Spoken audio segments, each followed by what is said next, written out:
সবাইকে সংবাদ এক নজরে স্বাগত। সাথে আছি আমি সোনিয়া ইসলাম। শুরু হয়েছে 29তম ঢাকা আন্তর্জাতিক বাণিজ্য মেলা। সকালে পূর্বাঞ্চলে বাংলাদেশ চায়না ফ্রেন্ডশিপ এক্সিবিশন সেন্টারে এর উদ্বোধন করেন প্রধান উপদেষ্টা অধ্যাপক ডক্টর মোহাম্মদ ইউনুস। বক্তব্যে তিনি উদ্যোক্তা তৈরির লক্ষ্যে সারা দেশে বাণিজ্য মেলা আয়োজনের পরামর্শ দেন। বলেন, এজন্য প্রয়োজনে অর্থ দেবে সরকার। এবার মেলায় বৈষম্য বিরোধী ছাত্র আন্দোলনে আত্মদানকারীদের সম্মানার্থে তৈরি করা হয়েছে জুলাই ও ৩৬ চত্বর।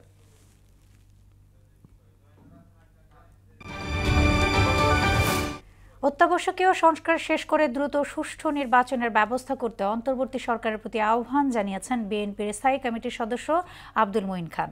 এতে জাতির দুঃসময়ে আন্দোলন সংগ্রামে ছাত্রদল অগ্রণী ভূমিকা পালন করেছে বলে জানান সংগঠনের নেতারা। জাতীয়তাবাদী ছাত্রদলের ৪৬তম প্রতিষ্ঠাবার্ষিকীতে চন্দ্রিমা উদ্যানে জিয়াউর রহমানের সমাধিতে শ্রদ্ধা শেষে তারা এই কথা বলেন। খ্রিস্টীয় নববর্ষের প্রথম সকালে রাজধানীর বাতাসের মান স্বাস্থ্যের জন্য খুবই ক্ষতিকর। সকাল 8:30টার দিকে বিশ্বের 126টি শহরের মধ্যে রাজধানী ঢাকার অবস্থান অষ্টম। IQER-এর মানসূচকে ঢাকার বায়ুর মান 211 খুব অস্বাস্থ্যকর হিসেবে বিবেচনা করা হয়। মঙ্গলবার বছরের শেষ দিনে এই মান ছিল 206। গত ডিসেম্বর মাসের একটি দিনও নির্মূল বায়ু পায়নি রাজধানীবাসী। নারায়ণগঞ্জের রূপগঞ্জে আলাদা সড়ক দুর্ঘটনায় 3 জন নিহত ও 5 জন আহত হয়েছেন। ভুলতা পুলিশের উপপরিদর্শক SI জহিরুল ইসলাম জানান, সকালে উপজেলার হাটাবো জেলেপাড়া এলাকায় রূপসী কাঞ্চন সড়কে দুর্ঘটনায় নিহতেরা হলেন আতলাশপুর এলাকার রামদাস ও ইবাদুল্লাহ এবং নতুন বাজার এলাকার হৃদয়। বিশ্বে সবার আগে নতুন বছর 2025 সালকে স্বাগত জানিয়েছে প্রশান্ত মহাসাগরীয় অঞ্চলের দেশ কিরিবাতি।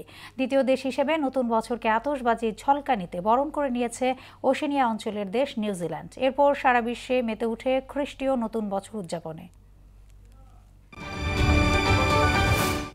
বিশ্ব যখন ব্যস্ত নতুন বছর বরণে, ইসরায়েলি আগ্রাসনে বিধ্বস্ত গাজায় তখন কেবলই আর্তনাদ। আপনজন ঘরবাড়ি হারানো উপত্যকার মানুষগুলো এক বছরেও বেশি সময় ধরে প্রাণ বাঁচাতে দিক বেদিক ছুটে চলেছেন। ধ্বংসস্তূপের জনপদে বৃষ্টি আর শীতের তীব্রতা বিপর্যস্ত হয়ে পড়েছে লাখো মানুষ। ইংলিশ প্রিমিয়ার লিগে আজ মাঠে নামছে আর্সেনাল। জি-টেক কমিউনিটি স্টেডিয়ামে রাত 11:30টায় ব্রেন্টফোর্ডের আতিথ্য দেবে গায়ার্নার। 18 ম্যাচে 36 পয়েন্ট নিয়ে টেবিলের 3 নম্বরে অবস্থান আর্সেনালের। আজ জিতলে নটিংহ্যামকে টপকে টেবিলের 2-এ চলে আসবে মিকেল আর্তেতার দল। এ ছিল সংবাদ এক নজরে। সবশেষ খবর সবার আগে জানতে মোহনার সাথেই থাকুন। এতক্ষণ সঙ্গে থাকার জন্য ধন্যবাদ সবাইকে।